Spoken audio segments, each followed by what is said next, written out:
Hello from the Music Interview Corner. Guess what? We're still at Tuska Day 1, Interview 4. And I'm here with ELVENKING, with Aydan and Damna. Hi. Hi. Hi there. Hi. Hello there, everyone. Thank you so much for taking time for this interview. Thank you. Thank you. So how does it feel for you to play at Tuska today? It's gonna be great for sure. We love playing in Finland, so it's great to be back. We played last year at Numerok, so we're back in Finland this year and cannot wait to play at this great stage. So let's see what happens. Do you want to add anything?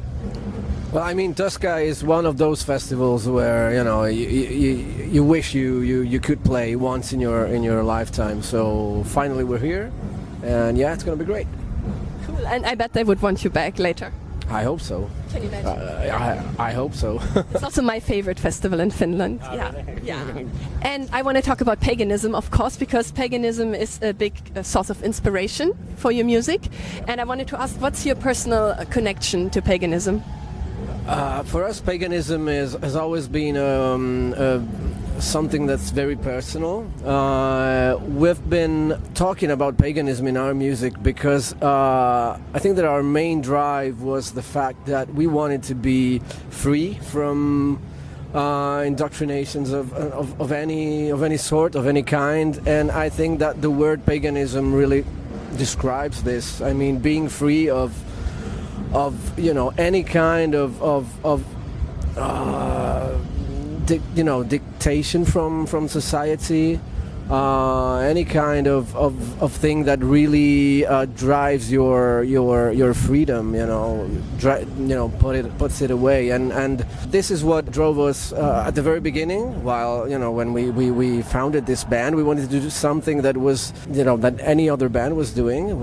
We wanted to do our own thing, and we wanted to express this feeling of being free of any kind of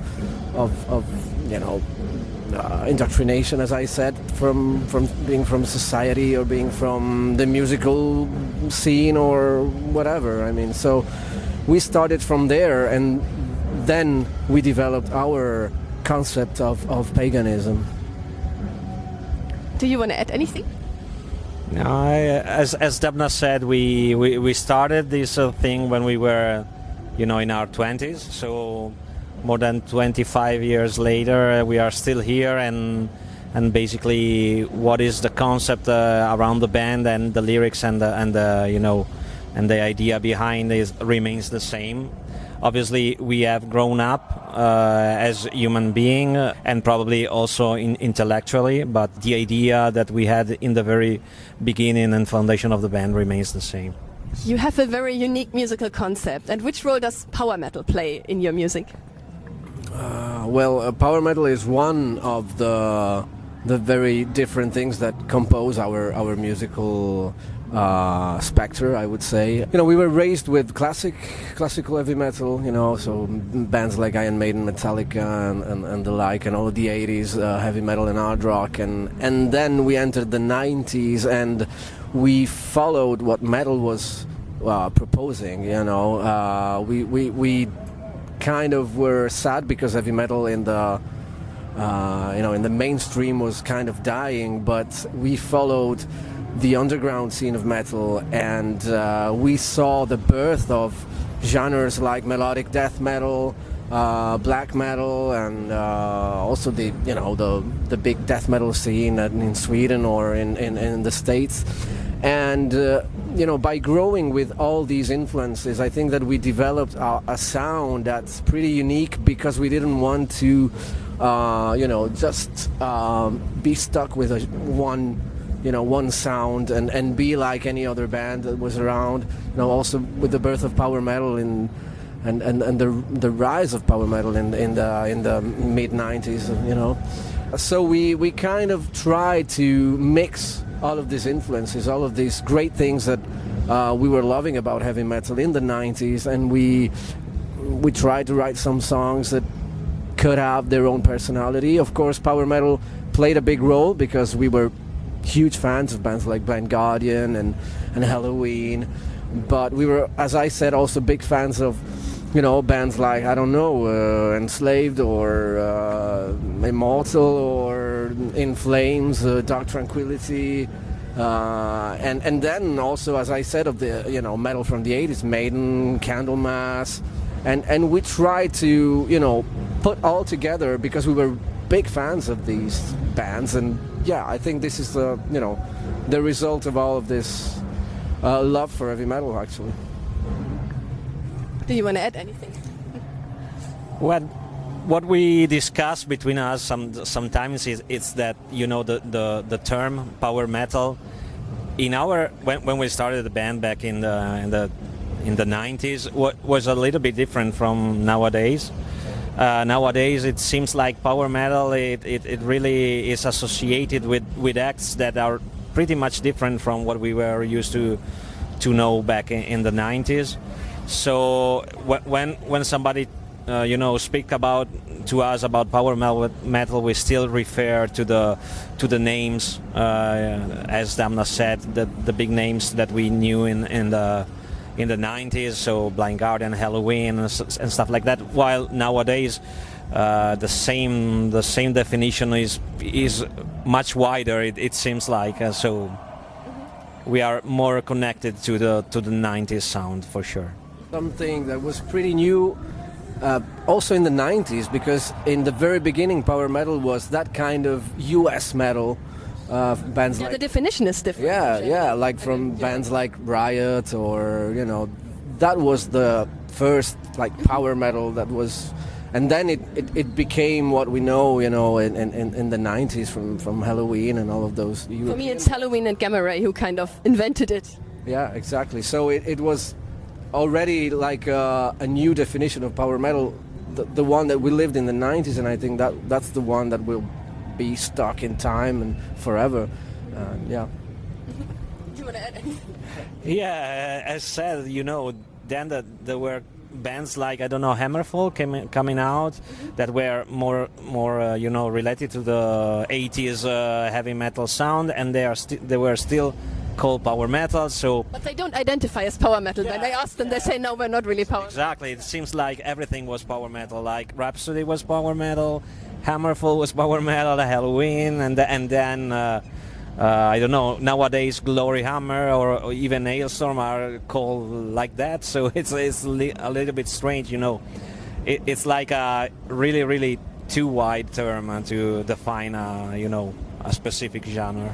But I also like the new comedic power metal. That is, it's just something different. Yeah, that is. It seems like the one that is going really strong nowadays.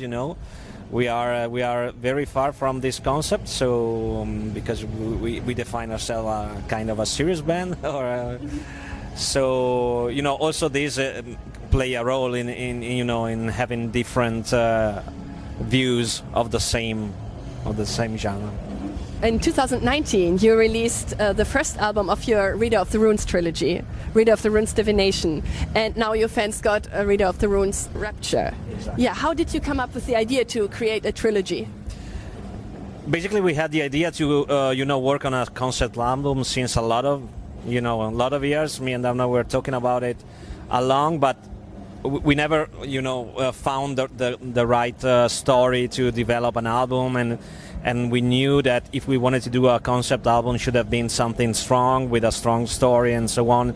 We are all fans of the big concept album of the 80s and 90s, so like Crimson Idol by Wasp or a lot of other great concept albums. And we wanted to have the right story. When we had the right story, we immediately realized it was not possible to have everything in only one album. So we developed the idea to split it into 3 chapters, like a book, something like that.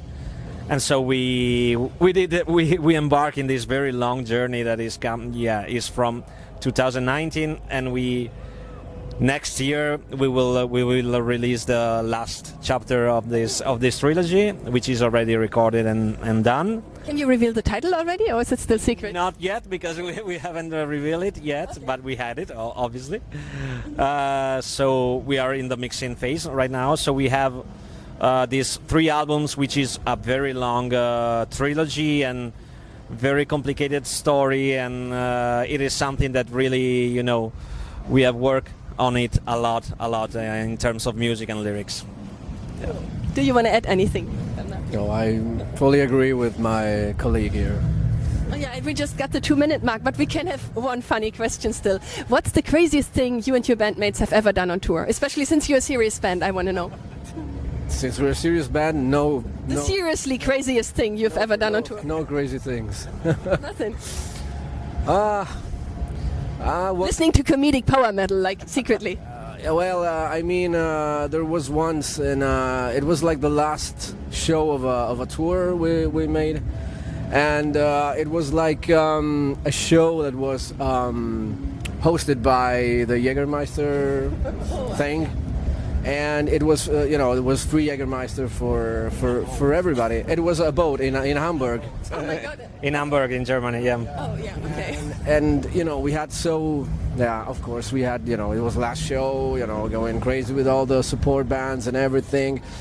And I was on stage and I really don't remember anything about that show. And I almost fell from, I mean, it's not crazy, it's just stupid, but yeah, it probably is the craziest. I don't know, maybe other... Do you remember anything he doesn't remember? Yeah, I remember because I was trying to save him from falling from stage. Because Stage, by the way, yeah.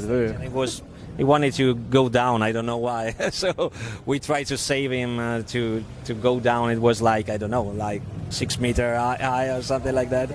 Yeah, a lot. So it was a crazy night, yeah. He doesn't remember about it. But now you have the video to rewatch later in case you get drunk again today. Yeah, sure, of course, yeah. Yeah. I hope not. I think we have to stop, but it was really fun. Thank you so much. Thank you very much. And goodbye from the Music Interview Corner.